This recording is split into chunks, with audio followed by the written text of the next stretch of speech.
87페이지 한번 보겠습니다. 87페이지. 자, 경기 변동이라고 있죠?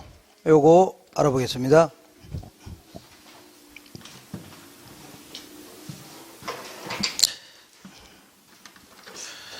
자, 잠깐만요. 자, 재밌으니까 한 번만 더 할게요. 재미없으면 안 하는데 재밌으니까. 자, 집에서 연습해 보세요. 이렇게 하는 걸 뭐라고요? 탄력적이다. 이렇게 그린 걸 뭐라고요? 비탄력적. 이렇게 그린 걸요? 탄력적이다. 이렇게 그린 걸 뭐라고요? 비탄력적. 그릴 수 있겠죠? 그래서 자, 그러면 만약에 공급이 증가하면 얘는 조금 떨어지죠? 얘는 공급이 증가하면요 팍 떨어집니다. 얘는 수요가 증가하면 조금 올라가죠? 얘는 팍 올라갑니다. 그리고 요 아래의 면적이 뭐라고요? 그 임대인의 입장에서는 총 수입액인데 임대료 올라가죠? 임대료 올라가면 팍 떨어지죠? 다 도망가서 그렇습니다. 얘는요 대체재가 많다는 얘기죠? 얘는요 이만큼 임대 수입 아닙니까? 그죠? 근데 임대료 이렇게 올렸더니 임대 수입 팍 늘어났죠? 팍 늘어난 이유가 여기 있는 사람이 갈 데가 있어 없어요? 거의 없으니까 남은 거 아닙니까? 그러니까 이 팍 늘어날 수밖에 없죠. 그래서 요거 중심으로 해서 어떤 경우는 탄력적이고 어떤 경우는 비탄력적이라는 얘기죠. 그러니까 단기는 비탄력적, 장기는요 탄력적 이런 식으로 얘도 마찬가지로요. 단기는 비탄력적, 장기는 뭐라고요? 탄력적 이런 식으로 용도가 제한되면요 비탄력적, 용도가요 다양하면 탄력적 이렇게 정리할 수 있죠. 정리하시면 돼요. 이렇게. 자, 그러면 무리 없이 이렇게 물어보는 건 다 맞출 수 있을 겁니다. 그래. 자, 그러면 이제 경기 변동 알아보겠습니다. 무슨 변동이라고요? 경기 변동.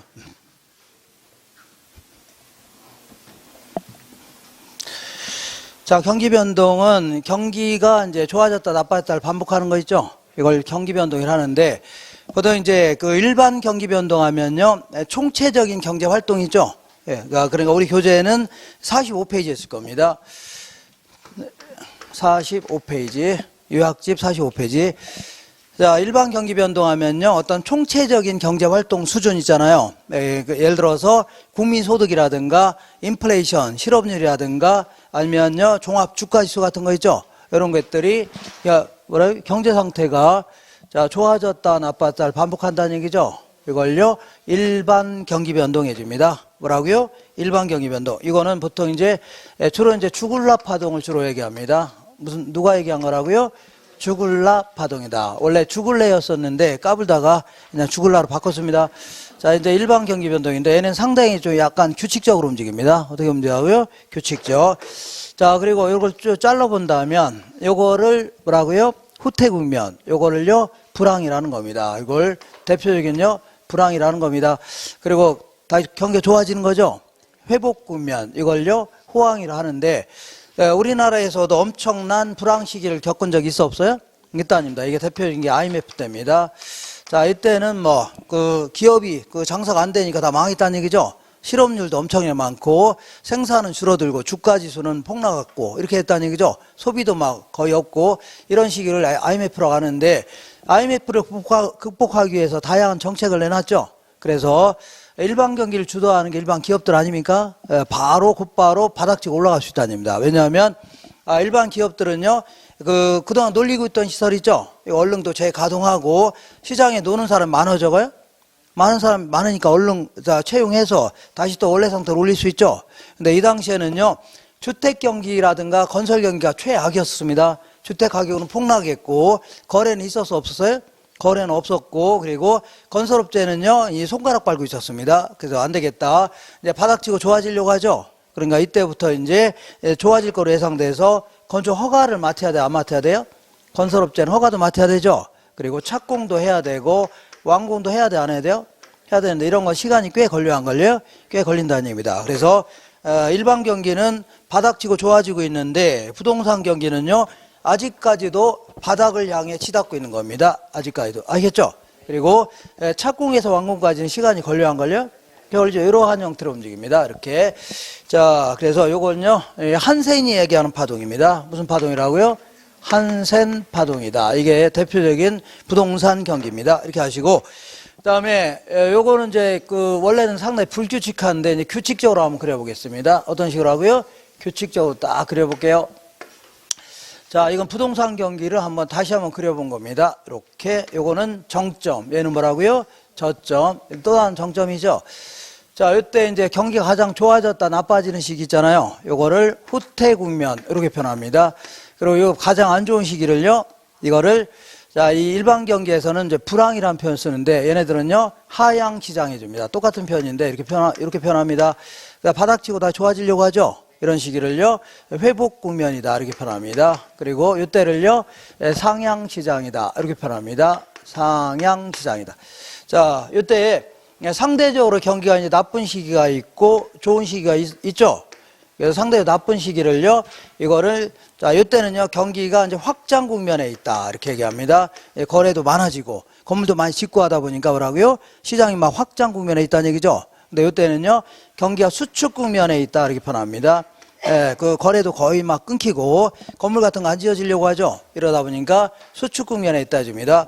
그리고 이때는요, 가격도 올라가는 게 일반적입니다. 뭐라고요?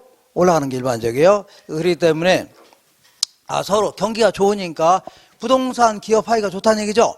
기업이 하기가 좋다는 얘기는 지금 생산량보다 사고자량이 많다는 얘기입니다. 그러니까 건설업체는 막 아파트 만들어 팔려고 안 팔려고요?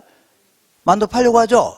그리고 그러다 보니까 생산량보다 소비하고자 하냐이 많으니까 가격도 올라가는 게 일반적입니다. 뭐 가격 계속 올라가고 있으면, 자, 우리 자, 매수자 같은 경우는 사는 사람은 얼른 사려고 하죠. 얼른 사도 싸게 사 비싸게 팔려고 할 거 아닙니까? 그러니까 매수자는 얼른 구입하려고 하는데, 문제는 매도자가 팔려고 안 팔려고요? 안 팔려고 할 거 아닙니까? 지금 계속 올라가는데 뭐하러 팝니까? 나중에 팔려고 하죠. 그러니까 이때는요, 거래가 되려면 매도자를 잘 설득해야 거래가 이루어집니다. 그래서 이때는요, 매도자 중시 현상이 나타납니다. 뭐라고요? 매도자. 얘는 거꾸로 가격이 쭉쭉 떨어지죠? 그럼 매도자는 얼른 팔려고 할 거 아닙니까? 근데 매수자가 살려고 안 살려고요? 안 살려고 하니까 이때는요, 매수자가 이 시장을 주도하는 시장이 될 수밖에 없습니다. 요거 좀 기억하셔야 돼요. 요거 암기하기 힘들다, 헷갈린다 그러면 항상 이렇게 경기가 좋을 때가 있고 나쁠 때가 있죠? 좋을 때는요, 매도자 중시 현상, 나쁠 때는요, 매수자 중시, 이렇게 해서 기억하세요. 자, 그리고 이렇게 보겠습니다. 뭐냐면, 요게 이제 요 부동산의 가치를 평가하려고 합니다. 대상 부동산. 뭐라고요? 대상 부동산 가치를 평가하려고 하는데, 최근에 거래했던 사례 있죠? 사례를 가지고 요거 평가하는 거 아닙니까? 이걸 거래 사례 비교법이라는 겁니다. 보통 이제 부동산 경기는 여기서부터 여기까지가 보통 17에서 한 18년 정도 걸립니다. 걸리는 거예요? 이렇게 걸리는데, 만약에, 이쯤에서 이 부동산 가치를 평가하려고 한다, 요거. 그러면 과거 2, 3년 전에 거래했던 가격들은 거의 다 뭐라고요? 높은 가격이 일반적입니다. 그래서 과거에 거래했던 가격들은 다 상한가가 일반적입니다. 높은 가격이라는 얘기죠? 상한가다. 상한 가격이다 해줍니다. 상한 가격. 그래서 높은 가격 출발해서 내려가는 추세 있죠? 요 반영해서 감소평가 하라는 얘기입니다. 자, 반대로 요쯤에서 이게 이제 시간의 흐름에 따라 움직이는 거 아닙니까? 그럼 요쯤에서 요 부동산의 가치를 평가하려고 한다. 그러면 과거 2, 3년 전에 거래했던 가격들은 다 뭐라고요? 낮은 가격이 일반적이죠? 하한가가 일반적이다 해줍니다. 하한가가 일반적. 이렇게 하시고, 근데 만약에 요쯤에서 평가하려고 한다. 그러면 2, 3년 전에 거래했던 가격들은 상한가가 일반적일 겁니다. 맞죠? 근데 만약에 이쯤에서 판단하려고 한다. 이쯤에서 요걸 평가하려고 한다면 높은 것도 있고 낮은 것도 있겠죠? 점을 막 찍어본다면 높은 것도 있고 낮은 것도 있는데 이걸 상한가라고 하기는 아주 곤란하죠? 어쩔 수 없이 이런 경우는요, 기준으로밖에 못 샀습니다. 기준가다 해줍니다. 반대로 이것도 마찬가지로 이쯤에서 판단할 때는요, 과거에 거래했던 사례들은 하한가가 일반적입니다. 뭐가 일반적이라고요? 근데 이쯤에서 판단하려고 한다. 그러면 가만히 보니까 흐름 자체가 낮은 것도 있고 높은 것도 있죠? 표본을 추출하니까 막 낮은 것도 높은 것도 있을 거 아닙니까? 이거를 하한가라고 하기는 아주 곤란하죠? 이거는 어쩔 수 없이 뭐라고요? 기준으로 삼을 수밖에 없네요. 이렇게. 자, 이렇게 해서 이 정도 기억하시면 됩니다. 할 수 있죠? 여기까지 한 거를 문제를 통해서 확인할게요. 87페이지 보겠습니다. 자, 부동산 경기 변동에 관한 설명으로 틀린 것은 1번 볼게요. 부동산 시장은 일반 경기 변동과 같이 회복, 상향, 후퇴, 하향의 4가지 국면 외에도 안정시장이라는 국면이 있다는 얘기죠. 안정시장은 뭐 규모가 작은 아파트 시장이라든가 20평대 같은 거 있죠. 아니면 여기 장사가 잘 되는 상업지역 같은 데 있죠. 그럼 항상 실수요가 버티고 있는 거 아닙니까? 이런 걸요 안정시장이라는 겁니다. 이렇게. 그 다음 2번 볼게요. 부동산 경기 변동 국면은요 공실률이라든가 건축 허가 건수, 거래량 등으로 확인할 수 있죠. 이런 게 이제 부동산 관련된 측정 지표입니다. 일반 경기는 아까 뭐라고요? 국민소득이라든가 인플레이션, 실업률 같은 거 있죠. 종합 주가지수 이런 걸 판단할 수 있는데 이거는 부동산 경기니까 부동산과 관련되어 있는 지표 있죠. 이거 삼아야 됩니다. 세 번째 볼게요. 일반 경기 변동에 비하여 정점과 저점 간의 진폭이 작은 게 아니라 이거 정점이라고 하죠. 저점 간의 진폭이 크다 해줍니다. 크다. 그 다음에 이거 외에도 순환적 경기 변동이라는 게 있고 계절적 변동, 이런 걸 순환적 변동이라는 겁니다. 이거 외에도 계절에 따라 변동될 수 있는 거죠. 계절적 변동이라든가 그 무작위적 변동이다 해서 어떤 규칙을 따르지 않고 제멋대로 움직일 수 있다는 얘기죠. 이러한 무작위적 변동 이런 게 나타납니다. 그 다음에 상향 국면에서 직전 회복 국면의 거래 사례 가격은 자 요거는요 상향 시장에서는요 직전 회복 국면이라고 딱 정해졌죠. 그때는 다 뭐라고요? 하한가가 되는 겁니다. 상향 시장에서 판단할 때는 과거에 거래했던 가격들은 다 뭐라고요? 하한가라는 얘기입니다. 이렇게. 그래서 상향 시장에서 직전 회복 국면에서의 거래 사례 가격은 새로운 거래 가격의 하한선이 되는 경향이 있다는 얘기죠. 이렇게 하시면 돼요. 무슨 얘기 하겠죠? 여기서 판단할 때는 다 하한가가 일반적이죠. 직전 회복 국면이라고 딱 정해졌으니까 다 하한가입니다. 이렇게 무슨 얘기 하겠죠? 자, 그 다음에 한 장 넘겨보겠습니다. 넘겨보시면 69번. 자, 부동산 경기 변동과 관련된 다음의 설명 중 틀린 것은 건축 허가 면적과 미분양 물량 같은 거는요 경기 변동을 측정할 수 있는 지표로 활용될 수 있죠. 맞는 거고. 자, 총부채 상환 비율 규제 완화 후에 밑줄 쳐볼게요. 총부채 상환 비율 규제 완화 후 이걸요 정부 정책 변경이라는 겁니다. 뭐라고요? 정부 정책이 변경되면 갑자기 시장이 변할 수 있어 없어요? 있죠. 이런 걸 무작위적 변동이라는 겁니다. 갑자기 코로나라는 질병이 발생했죠. 이런 거라든가 홍수가 났다든가 전쟁 났다든가 이렇게 갑작스럽게 생기는 변동이죠. 이런 걸요 무작위적 변동 혹은요 불규칙 변동 이렇게 표현합니다. 이렇게 읽어볼게요. 총부채 상환 비율 규제 완화 후에, 그러니까 정부 정책 후에 정책이 실행되는 후에 주택 거래가 증가한다면 이는요 경기 변동 요인 중에 장기적 변동이 아니라 무작위적 변동이다 해줘야 돼요. 무슨 변동이라고요? 무작위적 변동이다. 그 다음에 3번 볼게요. 부동산 경기는요 도시별로 다르게 변동될 수 있고 같은 도시라도 도시 안의 지역에 따라 다른 양상을 보일 수 있다는 얘기죠. 그러니까 이 부동산은 꼼짝 해요 안 해요? 꼼짝 못하는 바람에 지역마다 다 다를 수가 있는 겁니다. 그러니까 서울은 경기가 좋은데 부산은 안 좋을 수 있죠. 같은 부산이라 하더라도 그 서면 쪽은 안 좋은데 해운대라든가 기장 쪽은 좋을 수 있는 거죠.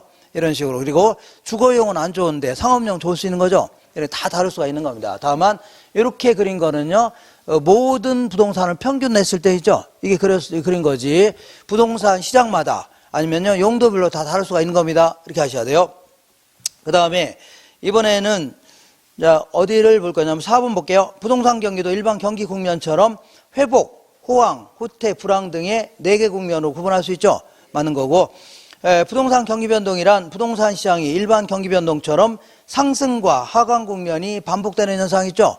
이걸요 부동산 경기 변동해 줍니다. 70번 볼게요. 자, 부동산 경기 변동에 대한 다음 설명 중 옳은 것은 부동산 경기는 상향, 하향, 회복, 후퇴 국면이 순차로 순환되며 이 순환 국면 사이에 안정시장이 있다. 이거 틀린 겁니다.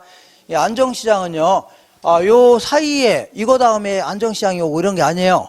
안정시장은 어떤 국면이나 존재할 수 있어 없어요? 있는 겁니다.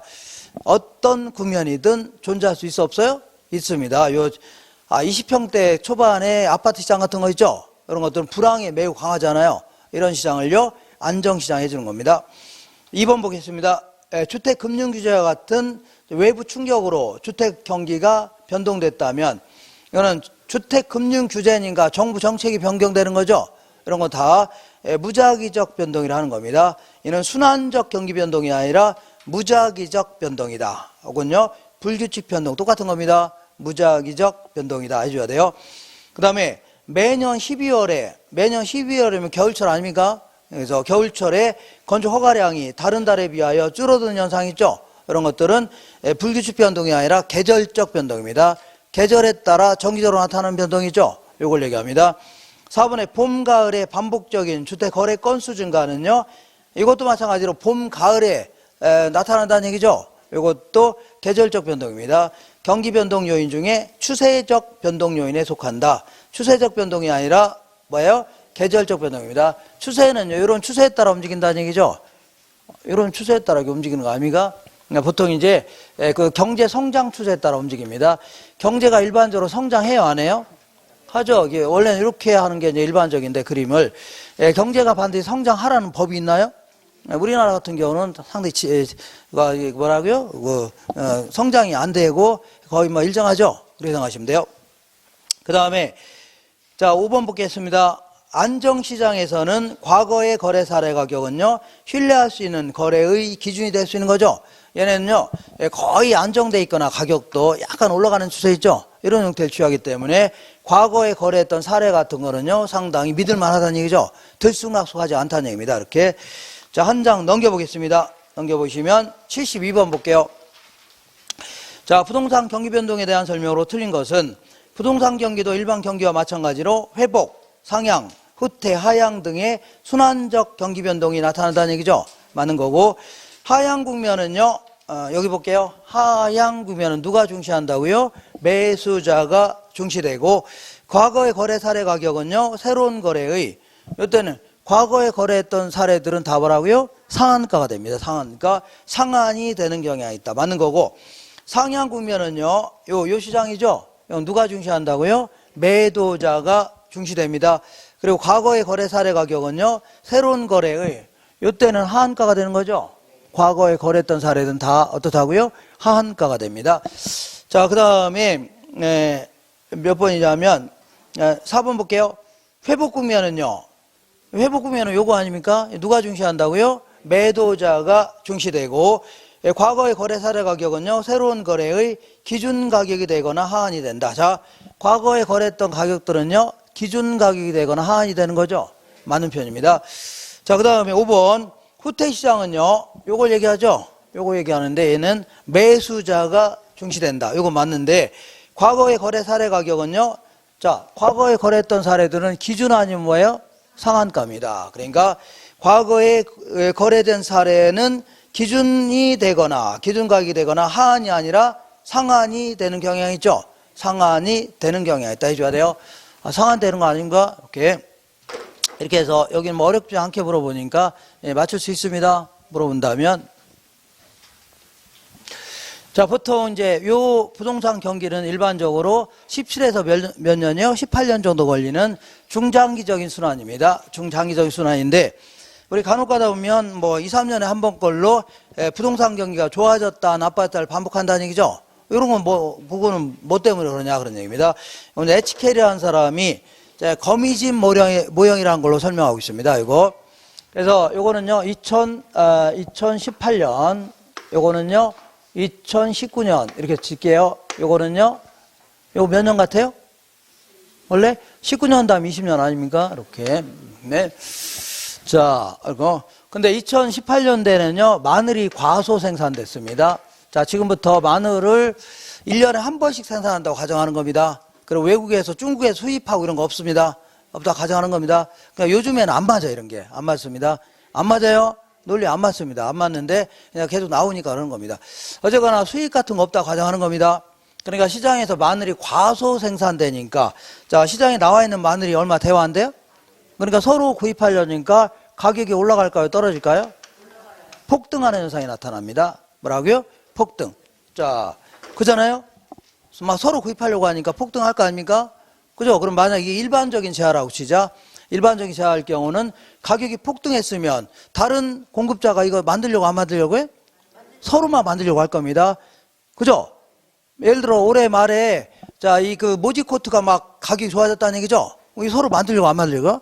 그럼 만들려고 하겠죠? 그러면 갑자기 공급량이 많아지면서 가격은 올라가요? 떨어져요? 떨어질 수 있는 겁니다. 이게 일반적인 재화라면 가격이 좋아졌으니까 서로 만들려고 안 만들려고요? 만들고 할 거 아닙니까? 그럼 공급량이 많아져, 적어져요? 많아진 바람에 물량이 많아지면 가격이 올라가요, 떨어져요? 떨어집니다. 그럼 다시 원래로 돌아올 수 있는 거죠? 근데 마늘은 그게 아닙니다. 마늘은 1년에 한 번 농사 짓는다고 했죠? 그러면 마늘 가격이 폭등하니까 서로 마늘 만들려고 안 만들려고요? 마늘 농사 지으려고 안 지으려고요? 지으려고 하는데 이걸 마늘 농사를 갑자기 새롭게 지을 수 있어 없어요? 1년에 한 번 농사 짓는다고 했죠? 그러니까 속으로만 생각하는 겁니다. 아, 나도 내년에는 마늘 농사 지어야 되겠다는 얘기죠? 그러면서 끝난 겁니다. 거기서 가격이 어떻다고요? 폭등한 상태로 끝난 겁니다. 이거 되겠죠? 공급량을 바로 늘릴 수 있어 없어요? 못 늘린 거 아닙니까? 거기서 끝나는 거 아닙니까? 그러면 서로 이제 속으로 어떻게 집에 갔어요? 내년에는 내도 뭘 심어야 되겠다고요? 마늘 농사 지어야겠다 하면 간 거 아닙니까? 그러면서 기나긴 겨울을 지나서 봄이 왔어 안 왔어요? 봄이 오니까 서로 뭘 심기 시작했다고요? 마늘 심기 시작했던 겁니다. 그러다 보니까 과잉 생산된 겁니다. 어떻게 생겼다고요? 과잉. 예, 그러니까 물량이 시장에 남아 돌죠? 그러면 가격이 올라갈까요? 떨어질까요? 폭락하는 현상이 발생했다는 얘기죠. 급기야는요. 자, 내다 팔려니까 가격보다 수송비가 더 들어간다는 얘기죠. 그래서 땅속에나 묻는 이런 형태가 나타나는 거 아닙니까? 그렇잖아요? 그래서 마늘 농사 지은 사람들은요. 농협에 이제 빌린 돈도 못 갚고 이제 어떻다고요? 망한 거 아닙니까? 그죠? 그래서 자, 만약에 이게 일반적인 재화라면 가격이 폭락했죠? 그럼 이런 거 만들려고 안 만들려고요? 시장에는 많은 공급자들이 안 만들려고 합니다. 그잖아요? 그럼 생산량이 줄어들면서 가격이 다시 올라가 안 올라가요? 바로 올라갈 수 있는 겁니다. 근데 마늘은 그게 아니죠. 가격이 폭락하니까 사람들은 마늘 농사 안 지려고 하죠. 근데 곧바로 안 짓는 건 아니죠. 그러니까 무슨 얘기냐면 속으로만 생각하는 거죠. 내년도에 내가 마늘 농사 지었다가는 인간이 아니라는 얘기죠. 이렇게 집에 간 거 아닙니까? 맞아 안 맞아요? 그럼 여기서 끝난 거 아닙니까? 가격이 어떻다고요? 폭락한 상태로 끝난 겁니다. 생산량을 곧바로 줄일 수는 없는 거죠. 속으로만 생각하는 겁니다. 내년도에는 내가 마늘 농사 지으면 손에 장을 지재겠다 간 거 아닙니까? 그래서 그러면 이렇게 힘들게 겨울철을 지난 거 아닙니까? 농협 돈도 못 갚고 힘들게 지난 거 아닙니까? 그래서 다시 이제 20년도에 봄이 왔죠. 봄이 와서 마늘 농사 지은 사람 있었어 없었어요? 거의 없었습니다. 그러다 보니까 다시 또 과소 생산된 거 아닙니까? 그죠? 그러면 가격이 올라가요, 떨어져요? 올라가는데 이게 일반적인 재화라면 서로 이런 거 만들려고 안 만들려고요? 서로 만들려고 하죠? 다시 가격이 떨어질 수 있는데 마늘은 그게 아니죠? 속으로만 생각하는 겁니다. 내년도엔 내가 마늘 농사 지어야겠다는 얘기죠? 이렇게 해서 끝나는 거 아닙니까? 그죠? 그래서 해마다 물건이 과소 생산되거나 과잉 생산되고 과소 생산되죠? 그럼 가격이 폭등하거나 폭락하는 현상이 반복된다는 얘기입니다. 이걸 그림을 그리다 보면요. 마치 거미집처럼 보인다 해서 이걸요. 거미집 모형이라는 겁니다. 되겠죠? 거미집 모형. 거미집 모형은요. 이렇게 암기하세요. 그래서 숫탄수 어떻다고요? 공탄발이다. 그래서 자, 숫탄 뭐라고요? 자, 공탄발 이렇게 이거는 기억할 수 있죠? 숫탄수 공탄발 이렇게 기억하시면 돼요. 공탄발이다. 자, 수요가 또 탄력적일 경우는요, 수렴형이 됩니다. 공급이 탄력적일 경우는요, 발산형 됩니다. 똑같으면요, 순환형 이렇게 됩니다. 자, 그러니까 다시 써볼게요. 수요의 탄력성과 공급의 탄력성을 비교했을 때 얘가 더 크다는 얘기죠. 이걸요, 이때는 수렴형이 됩니다. 무슨 형이라고요? 수렴. 자, 언젠가는 균형점에 이릅니다. 이걸 수렴한다 해서 이걸요, 수렴형이 됩니다. 그 다음에 이제 공탄발이라고 했죠. 그러니까 수요의 탄력성과 공급의 탄력성을 비교해 봤더니 얘가 더 크다는 얘기죠. 그러면 얘는 균형에서 점점 벗어납니다. 균형에서 뭐라고요? 점점 벗어납니다. 이걸 뭐라고요? 발산형이라는 겁니다. 음정이라고요? 발산형. 그 다음에 요거 이제 만약에 수요의 탄력성과 공급의 탄력성이 같을 수도 있죠. 이런 경우는요. 강광수올래 하듯이 뺑뺑뺑뺑 계속 돕니다. 이걸요. 순환형 해줍니다. 문형이라고요? 순환형이다. 이렇게 해줍니다. 이렇게. 자, 다시 한번 해볼게요. 다시 한번. 자, 요렇게 그린 걸 뭐라고요? 탄력적이다. 또 아까 했죠? 이렇게 그린 걸 뭐라고요? 비탄력적. 자, 그리고 다시 해볼게요. 이렇게 그린 걸요? 탄력적. 이런 식으로 그린 걸요? 비탄력적 해줍니다. 그리고 이런 거는요? 이걸 탄력적이라고 하죠? 예. 탄력적 아닙니까? 이런 거 1보다 크다 해줍니다. 이런 거 뭐라고요? 1보다 작다. 이런 형태는요, 탄력도가 1보다, 공급의 탄력도가 1보다 크다는 얘기죠? 이런 걸요, 공급의 탄력 1보다 작다 해주는 겁니다. 이렇게 비교하는 겁니다. 자, 근데 요거는 얘는 원래 마이너스가 나오는 거죠? 근데 답을 할 때는 다 뭘로 답하라고요? 플러스 답하는 겁니다. 알겠죠? 플러스. 그래서 플러스만 가지고 따지는 겁니다. 뭘 가지고 따지라고요? 플러스 가지고 따지는 거예요. 원래는 이게 마이너스 나와야 되는데 마이너스 무시하라고 했죠? 플러스만 가지고 따지는 겁니다. 그리고 얘는요, 이걸 탄력적이다. 이런 걸요, 비탄력적. 그리고 기울기는요, 이 점에서 이 점으로 갔다 오면 밑변분의 높이, 이걸 기울기라는 겁니다. 밑변분의 뭐라고요? 높이. 이런 걸요, 이 점에서 이 점으로 가면 밑변분의 높이, 이걸 기울기라는 겁니다. 그러니까 얘가 10이고 1이라면 10분의 1이라는 얘기죠. 얘가 1이고 10이라면 1분의 10이라는 얘기죠. 이런 걸요, 기울기가 얘는요, 작다 해줍니다. 기울기가 뭐라고요? 이것분의 이거 작죠? 이런 거 뭐라고요? 기울기가 크다. 이렇게 얘기합니다. 되겠죠? 이런 걸, 이 점에서 이 점으로 가면 밑변분의 높이를 뭐라고요? 기울기. 기울기가 작아요? 커요? 작다. 이런 건요, 이 점에 이 점은 밑변분의 높이를 뭐라고요? 기울기가 커요? 작아요? 크다. 자, 반드시 기억하세요. 탄력도하고 기울기는 반대입니다. 탄력도하고 기울기는 뭐라고요? 반대입니다. 그래서 탄력적일수록 기울기는 작아요. 비탄력적일수록 기울기는 어떻다고요? 큽니다. 구분할 수 있죠? 그리고 기울기를 계산할 때도, 자, 볼게요. 이 점에서 가면 수량은 감소했죠? 가격은 올라갔죠? 항상 플러스, 마이너스가 나옵니다. 네, 이것도 마찬가지로 기울기를 따질 때 부호 무시하세요. 뭘 무시하라고요? 부호 항상 무시해야 됩니다. 탄력도가 됐든 기울기가 됐든 부호 다 무시하세요. 절대값만 따지는 겁니다. 절대값. 구분할 수 있나요? 그래서 자, 이렇게 해서 그러면 자, 요거는 기억할 수 있어 없어요? 수탄수 어떻다고요? 공탄발. 그럼 수탄수 공탄발이니까 기울기는 반대로 하라고 했죠? 기울기는 이렇게 해주면 돼요. 자, 수요 곡선의 기울기하고 공급의 기울기를 비교하면 얘가 더 커야 되겠죠? 거꾸로 해주면 돼요. 아, 탄력도하고 반대라고 했잖아요. 얘는요, 수요 곡선의 기울기, 공급의 기울기하면 얘가 더 커야 되겠죠? 얘는 항상 똑같아야 됩니다. 할 수 있죠? 항상 탄력도만 하면 딱 기억하시면 돼요. 수탄수 한 다음에 기울기는 반대로 하시면 되죠? 이렇게 하시면 돼요. 자, 그럼 74번 보겠습니다. 74번. 거미집 이론에 대한 설명 중 옳은 것은, 자, 가격에 대하여 수요의 탄력성이 공급의 탄력성보다 크다. 자, 수요의 탄력성이 공급의 탄력성보다 크죠? 그러면 수렴형이 되는 겁니다. 균형에 충격이 가해지면 새로운 균형으로 수렴한다. 맞습니다. 가격에 대한 수요의 탄력성과 공급의 탄력성이 같을 경우 있죠? 같을 경우에는요, 균형에 충격이 가해지면 얘는 뱅뱅뱅뱅해서 돌죠? 이걸 순환한다 해줍니다. 뭘 한다고요? 순환한다. 자, 지금 뭐 자세히 이렇게 공부하지 마시고 그냥 결론만 기억하시면 돼요. 이렇게. 그 다음에, 자, 거미집 이론은요, 균형의 이동을 비교 정태학적으로 설명하는 이론이다. 자, 비교 정태학은 지금까지 우리 공부한 게 어떤 시점을 고정시킨 상태에서 뭐라고요? 고정 상태에서 수요가 증가했다는 얘기죠. 이런 거 분석하는 정태적 분석이라는 겁니다. 어떤 특정 시점을 고정시킨 상태에서 뭐가 증가했을 때 있죠. 근데 지금은요, 얘는 몇 년에 걸쳐서 계속 움직이는 모습이죠. 요걸 얘기하는 겁니다. 이걸요, 동태적 분석해 줍니다. 비교 정태적이 아니라 비교 동태적 분석이다 해줍니다. 비교 뭐라고요? 동태적 분석이다 해줍니다. 됐죠? 그러면 명태하고 같은 겁니까? 하는데, 그쪽인데 좀, 조기하고는 다른 겁니다. 화장을 하고요. 조기하고 이렇게 다른 거니까. 하여간에 동태라는 게 뭐예요?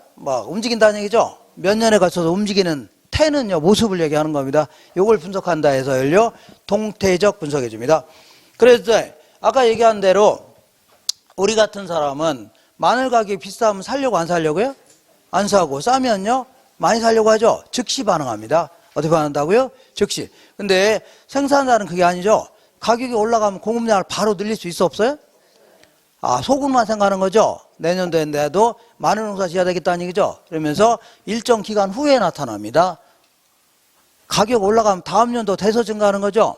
가격이 떨어지니까 다음 년 돼서 떨어지죠. 일정 기간 후에 나타납니다. 일정 기간 후에. 그래서 읽어볼게요. 4번에 가격이 변하면 수요량은요, 일정 기간 후에 변하는 게 아니라 즉시 변합니다. 즉시 변하는데 가격이 변하면 공급량은요 즉시 변해요? 일정 기간 후에 변해요? 일정 후에 변합니다. 그래서 다 틀렸고 1번만 맞는 겁니다. 뭐라고요? 1번. 자, 74번 보겠습니다. 74번.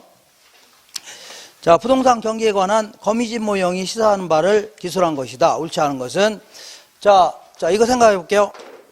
자, 요거. 자, 이 사람은 가격이 폭락했어, 안 했어요?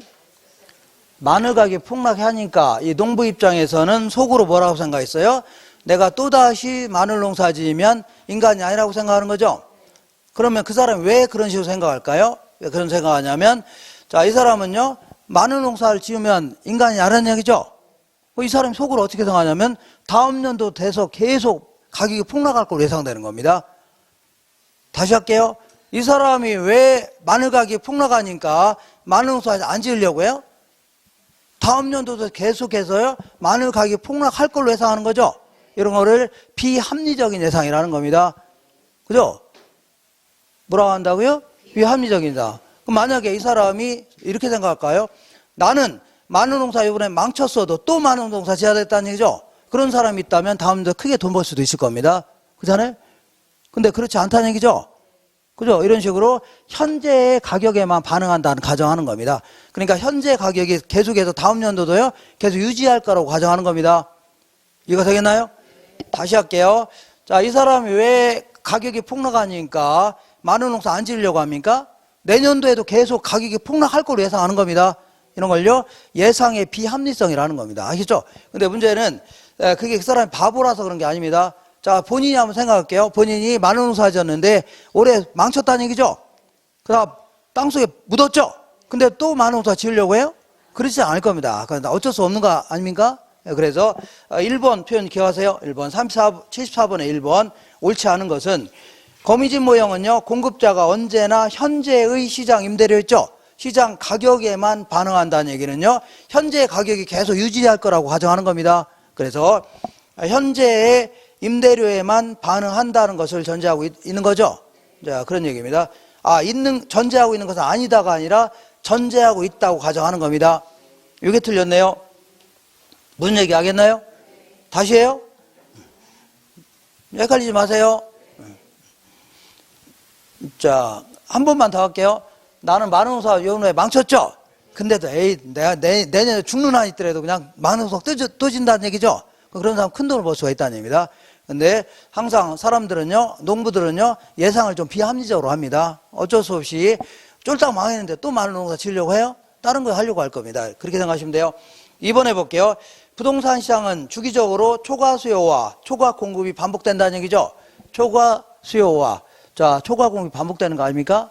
계속 반복되는 거죠. 부동산 시장도 이렇습니다. 맞죠?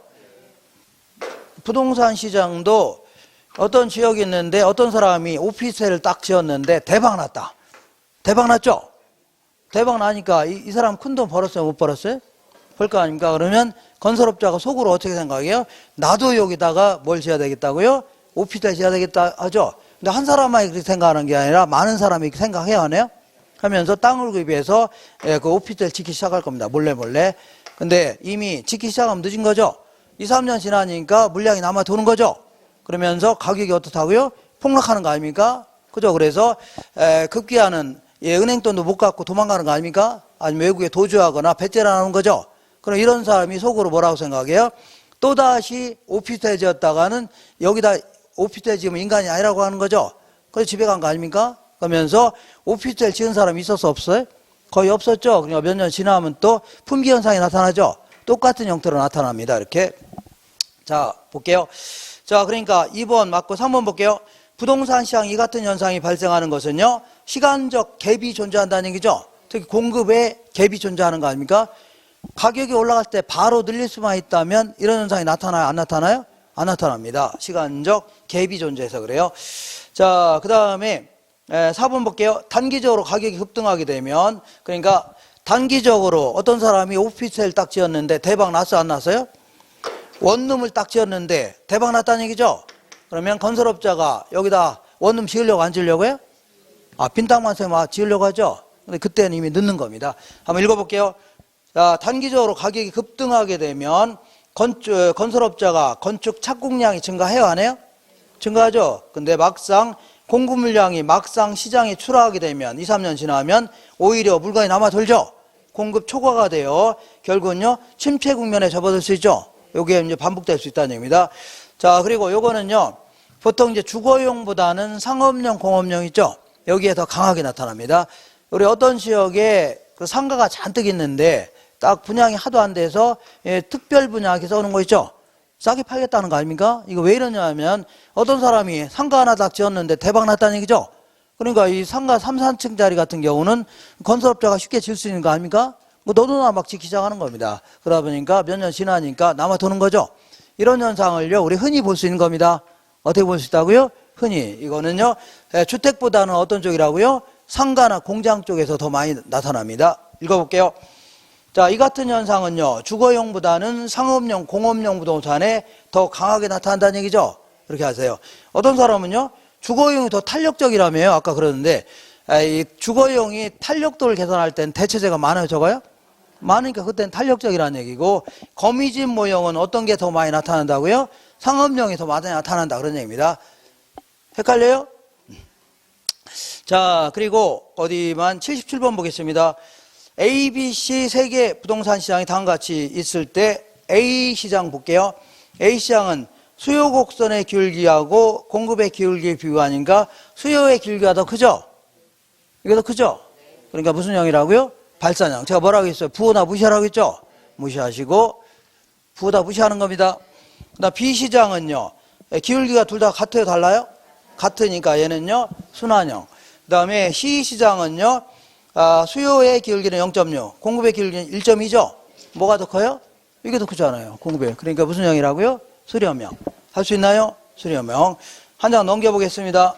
넘겨보시면, 얘는 이제 요거를 이렇게 이제 기울기를 이렇게 이제 직접 계산하면서 물어보는 문제가 근래 들어 한 3번을 물어봤는데, 최근 10년 동안. 자, 한번 적어보겠습니다. 78번. A와 B 부동산 시장이 함수 조건하에서 가격 변화에 따른 동태적 장기 조정 과정을 설명한 거미집 이론에 의한 모형 형태는 A 부동산 시장을 보겠습니다. 이거 볼게요.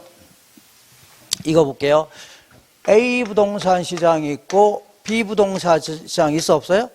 A 부동산 시장이 있는데 보니까 자, EP는요 500-QD입니다.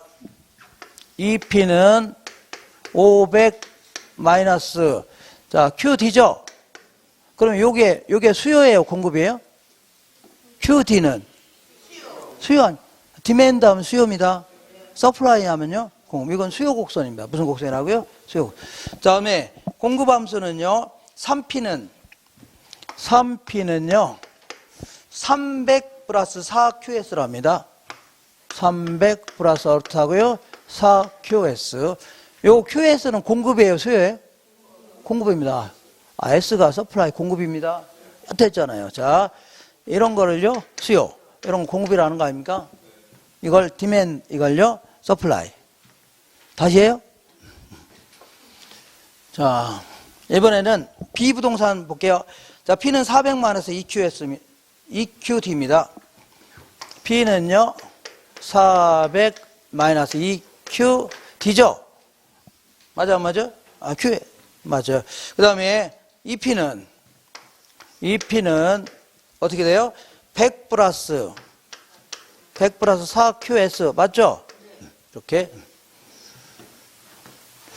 자, 그러면 요거는요, 자, 이게 이제 그래프를 그리잖아요. 그래프 그리죠? 그러면 요거 밑변면의 높이, 요걸 기울기라는 겁니다. 뭐라고? 밑변 높이인데, 얘는요, 이 P에 대해서 정리해 놨을 때, 요 Q 앞에 있는 거 있죠? P에 대해서 정리해 놨을 때 Q 앞에 있는 요 놈 있죠? 요게 기울기입니다. 그리고 부호 무시하라고 했죠? 무시하라고. 요 앞에 있는 게 기울기예요? 기울기입니다. 그러니까, 자, 항상 P에 대해서 정리해 놨을 때입니다. 뭐라고요? P에. 그러면, 여기는, 요거 2가 기울기예요. 뭐가 2라고? 2가 기울기고, 그리고 요거는 P만 남겨 넘기죠? 넘기면 결국은 4를 2로 나눈 겁니다. 4를 2로 나눈 거예요? 그러면 요게 2가 기울기입니다. 알겠죠? 그러니까 무조건 이렇게 하세요. 자, 나오면 이렇게밖에 안 나오니까 무조건 P분의 Q 이렇게 기하세요. 뭐라고요? P분의 Q. 자, P 앞에 1이죠? 여기 1 있죠? 그리고 Q 앞에 2죠? 요게 기울기입니다. 무조건 뭐라고요? P분의 Q.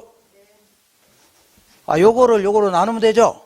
그리고 요것도 요거 나누면 되죠? 할 수 있어, 없어요? 이렇게 해주면 돼요. 다시 할게요. P분의 Q 있죠? 요 P 앞에 있는 거, 얘는 뭐라고요? Q 앞에 있는 거. 나누면 돼요. 이것도 해볼게요. 얘는요, 여기 1 있다 생각하시면 되죠? 그러면 2분의 1 아닙니까? 맞죠? P 앞에 있는 거, 얘는 Q 앞에 있는 거, 있죠? 그리고 요거는 얼마요? 3분의 4 아닙니까? 이거 할 수 있어, 없어요? 있죠? 그러면 2분의 1이 커요? 이게 기울기입니다, 이게. 그러면 2분의 1이 커요? 3분의 4가 커요? 이거는 이거는 0.5 아닙니까? 얘는 1이 훨씬 넘어가죠? 그러니까 뭐가 커요? 공급의 기울기가 큽니다. 공급의 기울기가 크니까 얘죠? 얘는 수렴형이 되겠네요. 무슨 형이라고요? 수렴. 이렇게. 그 다음에 얘는요, 똑같아요? 안 똑같아요? 똑같죠? 그러니까 순환형이 되는 겁니다. 무슨 형이라고요? 순환형. 이렇게 해주면 돼요. 근데 이거는 이렇게 쓰고 나니까 복잡해 보이는 거지. 사실은요, 할 줄 알면 금방 합니다. 자, 보세요. 얘는 요거 1이 있다 생각하시면 되죠? 요걸 나누면 2분의 1이고. 자, 부호 무시하라고 했죠? 그리고 얘는요, 3분의 4죠? 요거 나누면 되죠? 그리고 요걸 나누면 되면 2 아닙니까? 얘는 요걸 나누니까 2죠? 그러니까 얘는 공급이 크니까 얘는요, 순환형. 얘는 똑같으니까 뭐라고요? 순환형. 할 수 있죠? 이렇게 해주면 돼요. 자, 정답은 4번으로 하면 돼요. 4번으로 하면 됩니다. 이렇게. 자, 항상 수탄수 한 다음에 기울기는 거꾸로 하라고 했죠? 수탄수 뭐라고요? 공탄발 한 다음에 기울기는 거꾸로 해주면 돼요. 그것만 싹 생각하시면서 항상 요게 그 P분의 Q 있죠? 이렇게 해서 요거 나누면 돼요. 요거로 나누면 되죠? 이렇게 해주면 순식간에 해결할 수 있을 겁니다. 자, 이렇게 해서 다음 주에는요, 그 부동산 시장 쪽 다 할 겁니다. 한번 다음 주에 해야 될 걸 체크할게요. 자, 95페이지 한번 보겠습니다. 95페이지에 자, 맨 위에 그 대표 유형 있죠? 이거 좀 풀어보시고 한 장 넘겨볼게요. 자, 2번하고 4번. 2번하고 4번. 자, 한 장 넘겨보겠습니다. 6번하고 9번. 6번, 9번. 한 장 넘겨보시면 11번, 12번. 11번, 12번. 한 장 넘겨보시면요. 자, 대표 예제 있죠? 요거 하고 오른쪽이 14번. 한 장 넘겨보시면 17번. 한 장 넘겨보시면요. 대표 예제 있죠? 그리고 오른쪽에 20번. 자, 한 장 넘겨보시면 22, 23. 한 장 넘기시면요. 25. 한 장 넘기시면요. 대표 예제하고 오른쪽에 28번. 한 장 넘기시면요. 30번, 32번. 한 장 넘기시면요. 33, 35. 한 장 넘기시면 38. 한 장 넘기시면요. 41, 오른쪽에 대표 유형. 한 장 넘기시면요. 44, 46. 한 장 넘기시면 48하고 오른쪽에 대표 유형 있죠? 이것도 풀고. 한 장 넘기시면 50번, 53번. 한 장 넘기시면 55, 57. 한 장 넘기시면요. 58, 60. 한 장 넘기시면 62, 64. 어떤 분은 뭐 이렇게 많습니다 하는데, 그래도 문제풀이 하는데, 이거 너무 다 제끼면 안 되겠죠? 그 다음에 67. 한 장 넘기시면요. 자, 70번. 한 장 넘기시면요. 72번. 한 장 넘기시면요. 자, 넘기시면 75번. 자, 그리고 정책론도 일부 들어갈 겁니다. 자, 거기 50페이지에, 아니, 이거 잘못했네요. 자, 143페이지 있죠? 요거 77번도 풀어보세요. 한 장 넘기시면, 자, 오른쪽에 3번. 한 장 넘기시면 5번. 한 장 넘기시면요. 대표 유형 왼쪽에 있는 거하고 오른쪽에 9번이죠? 요거 풀어보세요. 한 장 넘기시면 11번, 13번. 11번, 13번. 한 장 넘기시면 15번하고 오른쪽에 대표 유형 있죠? 요거 또 할 겁니다. 한 장 넘기시면 19번, 21번. 한 장 넘기시면 23번 있죠? 여기까지 할 겁니다. 여기까지. 그러니까 한번 쭉 읽어보고 오세요. 그리고 이거 외에는 그냥 손도 대지 마세요. 예, 지금 저랑 푸는 것만 하더라도 수서갑니다. 돈 남아요, 남아. 그러니까 쓸데없이 하지 마세요. 예, 자꾸 하지 마시고 다 제끼세요, 그냥. 제끼시고 저랑 푸는 문제 있죠? 요것도 굉장히 많습니다. 쓸데없는 문제도 많고 하니까 요거 위주로만 풀으시면 충분합니다. 자, 집에 들어가 쉬시고 다음 주에 뵙도록 하겠습니다. 고생하셨습니다. 네.